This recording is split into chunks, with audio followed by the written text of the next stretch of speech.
What's up guys, Everything Apple Pro here. There's only 2 weeks left until this guy is going to be unveiled. In this video, we're going to be talking a lot about the software. In several reports, a lot has surfaced about the iPhone 8 and how it's actually going to work without a home button, the gestures, a lot of very interesting stuff that I'm actually very fascinated by it, and I'm going to be sharing it with you in this video. So lots to talk about, guys. Let's jump right in. This is going to be one of the last updates before the iPhone 8 is here. We've got 2 weeks left to go. So in a new report by Bloomberg, it's a very detailed look at the software side of iOS 11 on the iPhone 8. Now, the very first thing that they addressed is the physical home button. Obviously, the iPhone 8 won't have one. This creates some sort of a problem. The Galaxy S8 handles it pretty well. How will the iPhone 8 work with it? Now, they said the very first thing that Apple thought about was a virtual on-screen home button. They quickly eliminated that in favor of gestures. So there won't even be a little circle down there for a home button. It'll be purely a gesture-based device, and we're going to get into those in just a second. But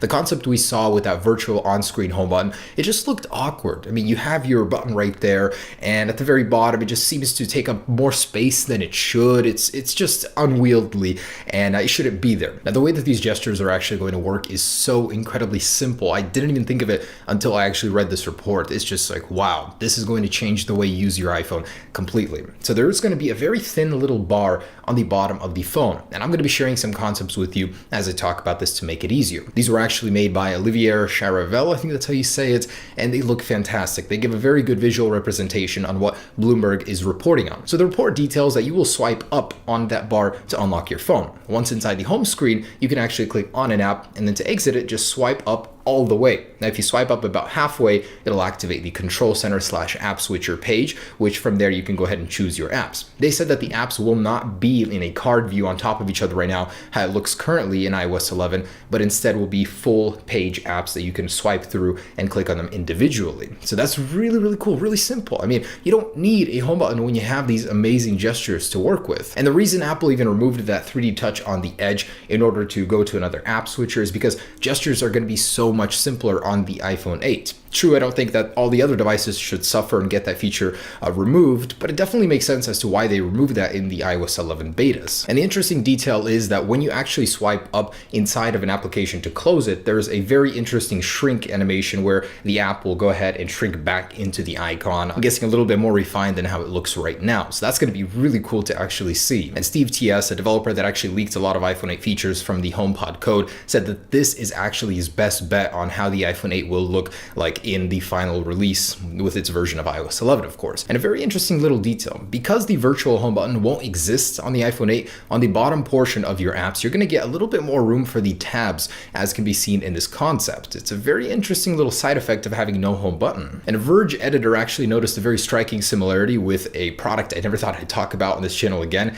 the Palm Pre. It actually had a feature, a little bar very similar to this one shown in these concepts that you would slide up on, and it would actually activate the app switcher card view for the applications. And now we're seeing it about 7 years later in the iPhone 8. That's just kind of a coincidence. Very interesting to see that happen, but that device was pretty cool. If you remember, the Palm Pres were actually pretty awesome. And the crazy thing is, we knew about this before this report even happened because of the iOS 11 beta prototype videos. They detailed this very same gesture behavior. Now it's been confirmed by Bloomberg that there will be no virtual home button and that this is going to be the way the iPhone 8 works. And a very interesting little tidbit from the Bloomberg report, why the iPhone 8 is going to have the longer home button. It's about twice as long as the one on the iPhone 7 right now. They say it's just to make pressing the power button easier with one hand. Apple wants to focus on making this device very comfortable to use with one hand, and the power button is where they start. Previously, in a different report, we heard it would have 2 contact points inside, so it definitely will be easier to press with one hand. Now, in recent weeks, there have been many reports that have downplayed the significance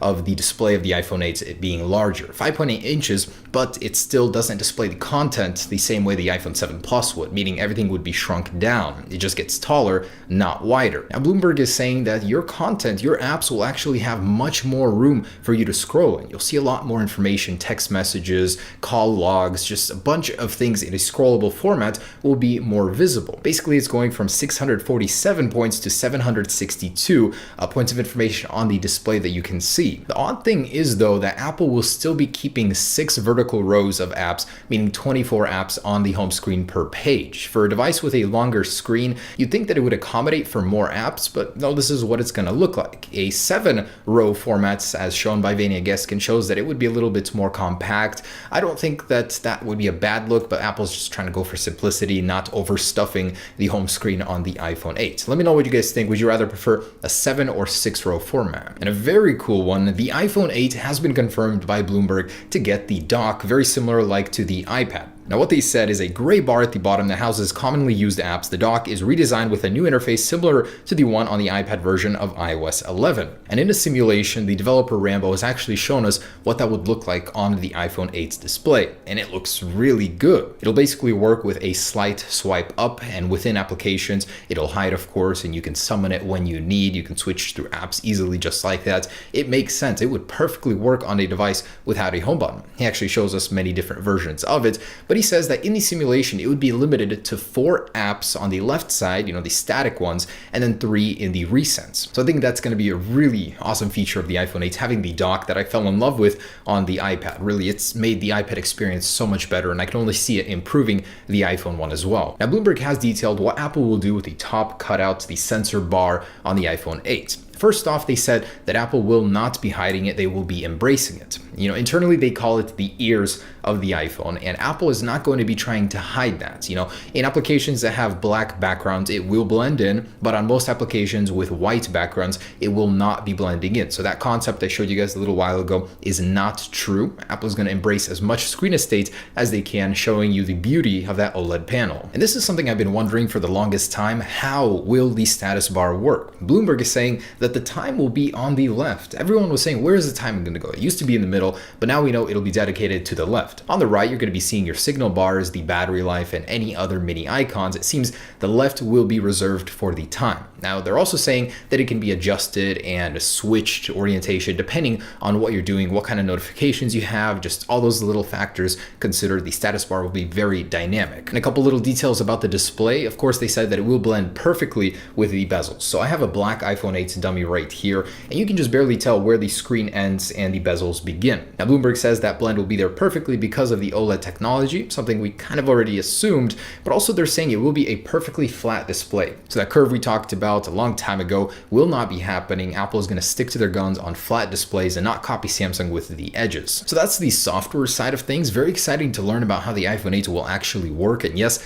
this is very reliable information. Bloomberg has hardly been wrong in the past, and they're talking to insiders about this. So I do trust this information. And with just 2 weeks to go, most of the information that comes out now does usually prove to be correct. Now, next I wanted to talk about this. It caught my eye. Vania Geskin shared an image or a video of a new iPhone 8 clone version. I already shared one with you on this channel. It looked awful. It worked awful. It was just, in every sense of the word, terrible. This one though looks a little bit better. It has an 18:9 ratio display, so definitely longer, more iPhone 8 style, but definitely not the edge-to-edge curved screen version. So it does look better. It probably works a little bit better. I'll definitely try to get my hands on it, but I'm just curious, will they be able to make a true infinity display, or whatever Apple will call it, and mimic that look on a clone that's going to be like $150 max? So Maka Takara, a very reliable source, has released details about the wireless charging on the iPhone 8. They say it will be 7.5 watts. Now that isn't a lot. That's actually way behind the current standard, which is 15 watts with the QI 1.2 standard. That means it'll charge a little bit faster versus the standard plug that you get in the box, which is 5 watts, but it won't be a true fast charging experience. So that might be limited to just plugging it in with the wire. It's unknown why Apple did this, but they say it's likely because of the MFI licensing and stuff like that. They couldn't figure that out. Maybe next year we'll get a faster version. And a small tidbit they threw in there, with this same charger, you might be able to charge your Apple Watch and your iPhone. So it might just be a pad you lay both on and they'll charge simultaneously. Now about this actual event, in the last video we learned it would be happening on September 12th. Now Wall Street Journal is also confirming from their sources that indeed September 12th it will be. So expect an official invite to the keynote any day now. Also, Vania Geskin did share that O2 has confirmed to its employees that the actual release will be on the 22nd, which perfectly lines up with the pre-orders on the 15th and then a release later on the 22nd. And the Wall Street Journal said that even though the Steve Jobs Theater right now is still ongoing construction, it will be finished in time for the event in just a couple weeks time here and will take place there. Some recent schematics have leaked showing the overall orientation of it. And by the way, these are rare. These don't leak often for Apple's actual event centers, but take a look at this. Looks kind of interesting. Part of it goes underground, so that's some very sophisticated engineering for that. And lastly, this is kind of funny. Everyone is always trying to beat Apple to the punch. MemeMix is announcing their new MemeMix 2 the day before the iPhone event on September 11th. This one is supposedly going to have the largest screen to body ratio in any smartphone today, and I'm sure it's going to be an amazing phone. I loved the first one. Can't wait to get my hands on that one. Anyways, guys, there it is, the latest on the iPhone 8. A lot of new software stuff. It's definitely going to have a lot of cool tricks up its sleeves, and it's going to have a little learning curve, I'm sure, without a home button, but knowing Apple, they'll make it as simple as possible, and I can't wait to see it in actual live usage. Anyways, guys, hope you enjoyed the video. Stay tuned, a couple of weeks to go. Peace.